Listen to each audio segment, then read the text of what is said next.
if you watch the interview, you know, it took a very long time for me to start bringing sort of those impassioned points. And in the end, I said, Neil, science is under attack. The scientific method is dying here, and I'm asking you to help me save it. What I can say is I would guess that in all the interviews he's ever done, at least the ones that I've seen, I don't think he's ever left a room more deflated than he did the day he walked out of our studios here at the Highwire. It was not my intention shaking his hand. His hand was shaking ferociously. He had said that a good debate should allow two people to put all of their ideas on the table and then we share a beer. I pulled out 2 beers. We did have a beer on the show there together.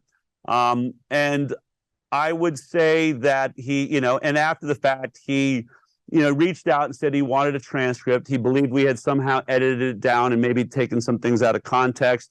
I sent him a copy and showed him that we had done no such thing. I ran it in its entirety.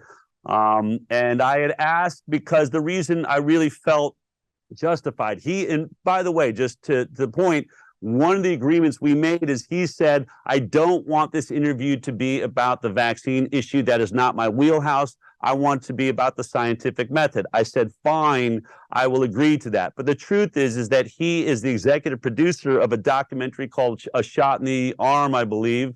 And that documentary features me. They're using a photo of me on their donation page to fundraise against, I guess, people like me that have our information. So I felt like through talking about the documentary he was an executive producer on, I was within my right of my agreement with him to talk about the scientific method, but ask him about why he thought this documentary was important and where it clearly is going to be attacking my perspective.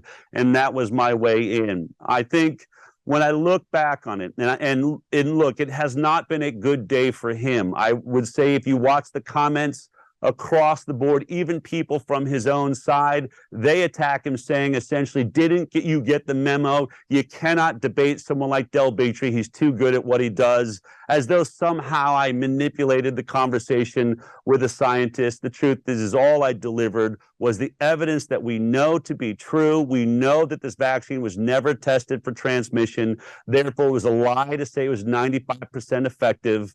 And so all of these things are what took place there. Looking back on it, I have probably burned myself and you and anybody from ever getting another scientist to the table because it was so catastrophic for him. And I think in many ways, I'm sure his reputation will recover, but I don't think he will ever be the same person again. He's a big, you know, bear-hugging guy, as you said.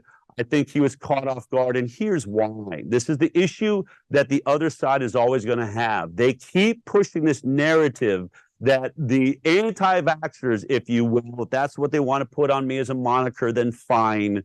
But the anti-vaxxers have no science. It's an emotional position. So he believed he could come with a cookie-cutter statement about the consensus of science being the foundation of science. As long as there's a consensus, we're okay. I pointed out that there's never been a consensus that advanced science. The advancement is always by a Galileo who is under house arrest for telling us that we're not the center of the universe.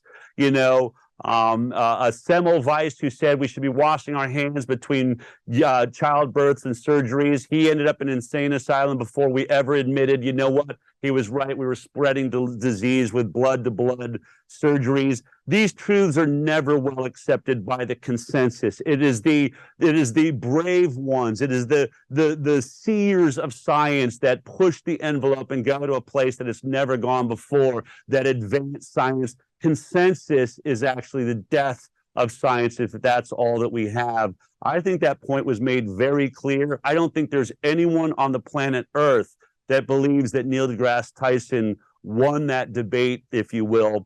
I don't gloat about it, but the problem is, and my point being, he came unprepared because he is believing this narrative that we don't have any science, that RFK Jr. doesn't have any science. When you look at it, and he's not the only politician. I want to say I'm not choosing sides. You've got Ron DeSantis, who has his own Surgeon General, Joe Ladapo, that is coming forward with dangers of the vaccine and things like that.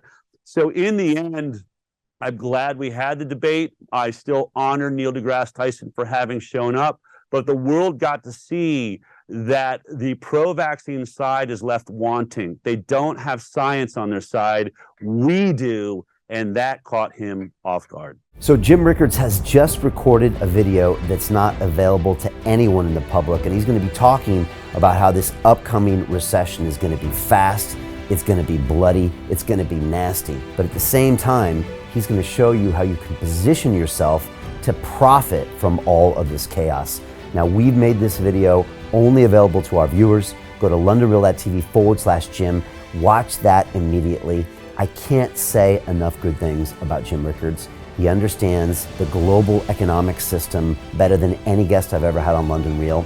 His predictions are almost uncannily true, and you can learn how to profit from his vision, from his expertise, and his understanding of economics. So go to londonreal.tv/Jim or click the link below.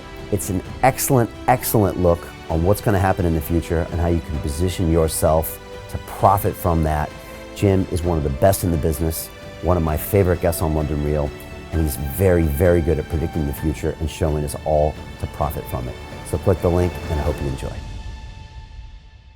Hey, it's Brian Rose, founder of the DeFi Academy. I've told you my 4-week crypto bootcamp is amazing, but don't take my word for it. This is what my students are saying. The DeFi Academy was an amazing experience for me. It took me totally out of my comfort zone. In this course, I was challenged, I was held accountable, and pushed to do things that honestly weren't always easy. It's been phenomenal, and I can't believe we're already up on our 4 weeks. It has flown by. Going through this DeFi accelerator by far was one of the best courses I've taken. You do this course, you really get into the nitty-gritty of the activities that will make you comfortable with decentralized finance. Thank you so much to Brian and everyone at London Real and the DeFi Academy for even putting together an amazing course like this. Anybody else that wants to do it, please sign up.